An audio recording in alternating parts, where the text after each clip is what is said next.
We're in the Virginia Museum of Fine Arts, looking at a large shaped canvas. This is by Sam Gilliam. It's called Purpled. It was painted in 1980. And Gilliam develops a very particular style that was absolutely revolutionary. He took the canvas off the stretcher and he draped it. And it was an homage to both his mother and father. His father is a carpenter. His mother is a teacher, but she also sews. And so there was this duality of how does one begin asserting one's own language into the field of painting, into the history of painting. And Gilliam does that beautifully through taking it off the stretcher and draping it, almost to signify labor, but then also to signify the fabric and the idea that painting exists in many different places, and inspiration for painting comes from many different places. This is not draped. It is stretched, but it's not a rectangle. It's not a square. It's not framed in the way that we understand a painting in a traditional sense.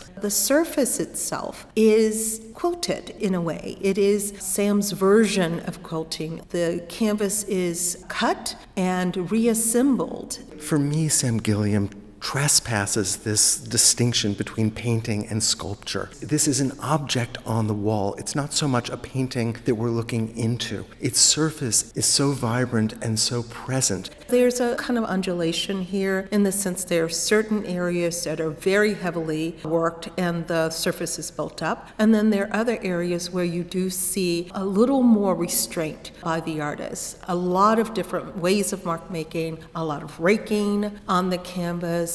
It's hard to see where a brush would have existed. There are so many ways in which paint is handled. Look, for example, at the way that some of the lower layers of green are allowed to emerge through the much heavier impasto of this deep, rich red that's applied above it, the scumbling that we might associate in the history of art with Monet's work, but here brought to an extreme. And one can almost feel that the palette knife is being used to both rake across in many ways, but then also to release some of the built-up dried paint onto the canvas itself. So it really is a beautiful feast for the eyes. There is a lot to take in. And as with quilting, there are many different layers that are happening here, the piecing together of things. But rather than just leaving it with the objects that are just on the surface, there are layers that we're seeing here. So there's both the horizontal and the vertical that gets worked. He's coming out of the deepest part of the South. Born in 1942, he doesn't leave Louisville until 1962, when he lands in Washington, D.C. So there is throughout his career an ode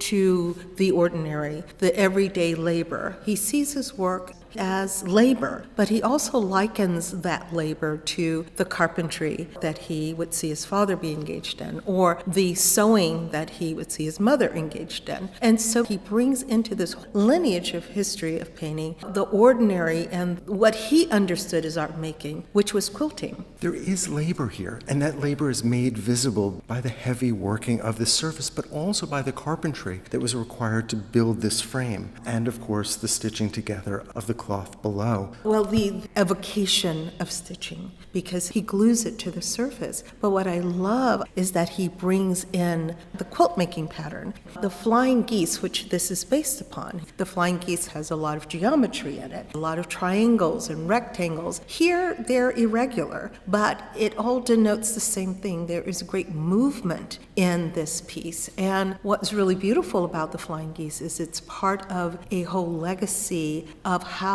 many people who were enslaved navigated themselves northward toward freedom. The flying geese quilt was often hung in the spring to let people know that this was a time to depart and to follow the flying geese north. There now is so much history that we have understanding the role of quilts in the quilting code, if you will, in the whole lineage and practice of people leaving the South from enslavement into freedom.